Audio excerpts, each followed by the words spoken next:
Welcome to the Academic Woman Amplified podcast. I'm your host, Kathy Mazak, tenured full professor, mom of three, and firm believer that the culture of academia needs to change radically. Women are revolutionizing academia within institutions that were not built for us.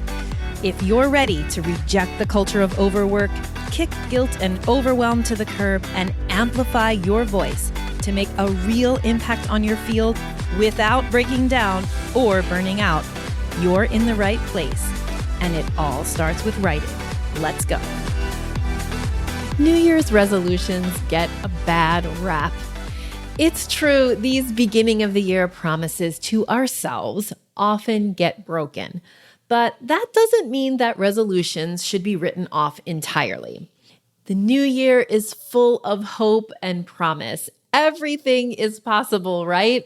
And although the material difference between December 31st and January 1st is negligible, to say the least, it feels like a clean slate. Because I believe that successful writing is all about how it feels, I would love for you to create some New Year's resolutions to help you start this year off on the right foot. A resolution is different than a goal and very different than a plan. It is something that we resolve to do, and usually that takes deep resolve to keep doing. I suggest choosing something that you want to become a habit for you, something that will make your life better. But here's the catch. Don't choose a resolution that is so completely different from what you're doing now that you can't sustain it past January 15th. Instead, choose something that can be implemented in what my coach Cailen Asher calls incremental upgrades. These are small adjustments, micro changes, not sweeping changes that get you closer to living out the life and career you want. You implement one, and then you make sure it sticks before you implement another. For example, if I want to take care of my body more, an incremental upgrade might be scheduling monthly massages to help my sitting-induced back problems. This is a small change, but it is much easier to implement than, for example, saying that you're going to go to the gym every day, though going to the gym every day might be where I eventually want to end up. So see the difference there? An incremental upgrade. What is one small step in the direction of your larger desires? What is that small step that you can take? So when I'm doing regular massage and it's become part of my normal routine, then I can implement another incremental upgrade, like walking 10,000 steps a day, or even better, walking 2,500 steps per day more than what I'm doing now. See, a small change, an incremental upgrade. Once this is solidified, regular and routine, then I can upgrade again by adding another 2,500 steps per day. So I want you to create a New Year's resolution that can be implemented in incremental upgrades. Here's an example. You could just go ahead and adopt this one if you'd like. I resolve to put writing at the center of my career. All right, now let's think. What kinds of incremental upgrades can you create to live out this resolution to put writing at the center of your career? So here are some ideas. I'm just going to give you a list. Schedule just 1 hour per week that is absolutely non-negotiable, a date with your writing. Then later, you can upgrade by another hour and another hour. Okay, another idea is to create a 24-hour waiting period before taking on any new commitments. During that period, ask yourself if the new commitment helps you keep writing at the center or pulls you from your writing. Schedule a weekly reading time because reading is essential to writing, and keep it as an appointment. Choose 2 weeks early in the semester where you will do a writing sprint to push an almost done project out the door. Find a writing group that will keep you accountable and foment your writing practice. So remember, you just do one of these upgrades at a time, not everything at once. What you can do is make a list of incremental upgrades towards your resolution and then layer them on one at a time. Don't make the next incremental upgrade until you are consistently implementing the first one. So see how it works? If you create a life-changing resolution, but one that can be implemented in small upgrades, you'll be creating a resolution that sticks and that has a real effect on your year and your life. Okay, now this is a little different than a resolution, but there's one more exercise that I want to ask you to think about as we start the new year. And that is called theming your year. Now, some people do this activity and they call it the word of the year. You can do it however you'd like, but the idea here is that you're going to pick a major theme for 2020. Now, this is based in the way that I talk about how we manage our academic lives. Now, the metaphor that I use, which I'm sure I've used on this podcast before, is that of an audio mixing board. So if you picture that it has a lot of little dials and you can turn up and turn down different tracks. And the way I like to think about your academic life or your academic career is that all the different things that you do are those different tracks. And not just teaching, research, and service, but also maybe one more level of granularity down from that. So within teaching, the different courses that you teach, the mentoring you do, within research, not just research as a big blob, but collecting data, writing it up, reading research, designing experiments, all the different parts of the teaching, research, and service triumvirate. And as we know, the reason we feel pulled in 1,000 directions is that we are asked to do lots of different kinds of things within the scope of our academic jobs. And just like on a mixing board, you wouldn't turn the volume up to 100 on every track because that would just blast everybody out and would sound crappy. Instead, you're going to turn up the dial on some things and turn it down on other things. And that's the way that I like to think about your year. Okay, so think about this year. What is the thing that you want to turn the dial up on? And what does that mean for turning down the dial on other things? So, for example, I just had a wonderful conversation with a post-tenure woman who is getting ready to write a book. And she already has her proposal accepted for the book, and she has a little bit written on each one of the chapters, and her due date to turn into the publisher is July. So we were able to talk about how 2020 is really the year of the book for her. So one of her ideas for how she was going to manage that book writing between now and July when the book is due, she thought, well, I'm going to try to do a sprint on each chapter each month. So a 2-week sprint on each chapter each month. And a sprint is just where you focus on one project for 2 weeks. I recommend 2 weeks because you can't focus 100% on one project, right? Like it would be awesome. That would be a retreat, right? If you just like threw everything out the window and just focused on your writing for 2 weeks. But that's not what we're talking about. A sprint is scheduling 1 to 2 hours per day during your Tiger Time for 2 weeks. So just weekdays, not weekends, and just Monday through Friday, 1 or 2 hours a day, you'll spend for 2 weeks moving one project forward. So her idea was doing a sprint at the beginning of each month. The first 2 weeks, sprint on chapter 3, and then rest or back off for 2 weeks. And then the next 2 weeks, sprint on chapter 4 and then back off, and that kind of little pattern. And that was the way that she had kind of planned that she was going to be able to manage all of her different things and get to her turning in her book in July.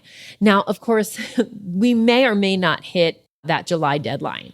But even if we do, let's say we do, then there's going to be a lull period, maybe 6 weeks, 8 weeks. We hope not longer than that. And then she's going to receive the reviews, right? The feedback from the press. So then she's going to have to go back and do revisions. So really, it is totally realistic to think that her major project for the whole year of 2020 is going to be that book. So it makes sense for the theme of her year to be book. And so I encourage her to write on the wall, this is the year of the book, so that she really is focused on that thing. Now, there's lots of different ways to go about theming your year. So a book is a great thing to think about. I love the fact that she had a project plan, like that her idea was to do multiple sprints. I think it's a workable idea. And one of the things we talked about was planning her courses to kind of dovetail into those sprints so that her commitment to her courses, like her grading she needs to do, assignments she needs to turn around quickly, happen during the 2 weeks where she's not sprinting, right? So by having a theme for her year, she can make decisions about, okay, the focus is the book. So how am I going to make the teaching support the book? How am I going to make it so that the teaching doesn't compete so much with the book, but rather supports it in different ways or dovetails with it? Similarly, we were talking about possibly her taking on a slightly administrative role in her department. And we both were like, no, it's the year of the book, right? So we're not going to take on that extra thing, even though it might help her in the long run. She can do it later. And this book is the most important thing right now. So I want you to think about what is the most important thing for you this year, and think of a theme for your year. So if you're the person who has a lot of almost done writing projects and you really could get a lot of publications out if you just focused on clearing the pipeline, then this is the year of clearing the pipeline. If this is a year that you really need to double down on getting external funding so that next year you're doing a new set of data collection, then this is the year of pursuing funding. It could be the year that you design a new degree program at your university. It could be the year that you do step into an admin role and see if that's for you. So there's lots of ways to theme your year, but remember my metaphor of the soundboard, right? You're turning up the mixing board. You're turning up some things and you have to turn down other things. And that's because we can't do everything at 100% effort. That's not the way it works. That's how you will burn out. So I would love for you to set your New Year's resolution that you can implement with incremental upgrades, and also set a theme for your year. Write both of them down, put them up in your office where you can see them, and let them guide the decisions that you make in 2020. Now, of course, another thing that you can do to make 2020 really fantastic is to participate in a professional development or coaching program. And you know that I have such programs available for academic women. So I wanted to let you know the 3 ways that you can work with me in 2020. So the first way that actually I'm telling you about now, so you can get ready for it, is not going to be available until May. But that is my online course, the Academic Women's Writing Roadmap. Now, that course is a digital course that is 10 modules long, and it takes you down a path from frazzled and backed up pipeline to planned out pipeline and ready to really get things flowing through your pipeline. It's a course about writing systems, pipeline management, and how you can really put writing at the center of your career. That course will be open for enrollment in May. And the reason that we do it in May is because so many of you are really looking to really get the most out of summer, right? So we really can set up your summer writing by taking the roadmap course. So if you have some professional development funding that you could use, or if you want to save up for the roadmap launch in May, that's when we will be opening up the Academic Women's Writing Roadmap course for enrollment. It's a 10-module course. You get 15 weeks of access to the modules, so it takes you right through the summer and supports you in your writing. Now, there's that course. The roadmap is really for any academic woman. I say most of the time that the people who will benefit from it most are late stage PhD students and on. And I mean dissertating or really late stage PhD students and on. But it's really for anyone. I've had full professors take it. I've had new professors take it. I've had students take it. I've had contingent faculty take it, and it has helped them to re-inspire their writing. While you're waiting for the roadmap, I encourage you to go grab my 10 ways to make time to write PDF. Okay, so if you're looking to get some time to write in 2020, I give you 10 ideas for how to do it in this free download, and you can go get it at bit.ly/10wayswrite. We'll have that linked up in the show notes so you don't have to remember it, but I will just repeat it.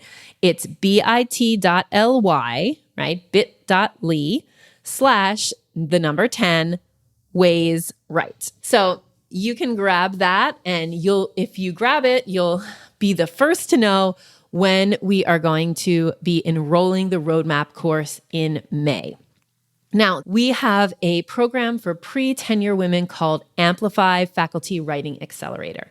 Amplify is a year-long program that focuses on your pre-tenure prep, getting enough publications in the right places out before you go up for tenure so that you can go up for tenure with confidence. And even though it really is a writing accelerator, we talk about all the areas that affect pre-tenure women. And we particularly are looking at areas where we can push back against the culture of academia, which is trying to keep us overworked and stressed out. So if you are interested in learning more about the Amplify Faculty Writing Accelerator program, which is specifically for pre-tenure women on the tenure track, you can go to bit.ly/pre-tenure to apply for the program. And what happens in the application process is you fill out an application, and then you get invited to book a 10-minute call with one of our coaches, and they will tell you more about the program and tell you if it's a right fit for you. Now, Amplify is enrolling all the time. So Amplify is a rolling admissions program, but my program for post-tenure women is not on rolling admissions. Right now, if you're listening in real time in 2020, Happy New Year, you still have time to enroll in Elevate. That is my program for post-tenure women. Now, Elevate is a 6-month program that's going to run February through July. And in that program, we are supporting you in elevating your career. So we're really talking about how, as a post-tenure woman, you are going to next level your career. Now, this might mean different things for different people. For some people, it might mean going up for full. For other people, it might mean making a move into admin. For other people, it might mean landing a big grant or starting a research center. There's so many ways that academic women wish and desire to do better and be bigger. And that's what this program is about. It's about leveling up. So that program is open for enrollment until it fills, and you can find out more about it by going to bit.ly/post-tenure. And post-tenure is POST tenure, like it's all smushed together. And There, again, you will find an application. So you fill out the short application and book a call with us to see if the Elevate program is right for you. That one is specifically for post-tenure women. You can meet anywhere post-tenure. The reason we do calls is to make sure that the program is a good fit for you. And so we will be telling you all the program details there, and we invite anyone who would like to apply for Amplify or Elevate to follow the appropriate links and book a call with us. We love talking to you. Thank you so much for spending your valuable time loving on yourself and your writing by listening to this episode. If you'd like to continue the conversation, join the over 7,000 academic women in the I Should Be Writing Facebook group. Just go to facebook.com/groups/I Should Be Writing or search for I Should Be Writing inside your Facebook app. See you inside.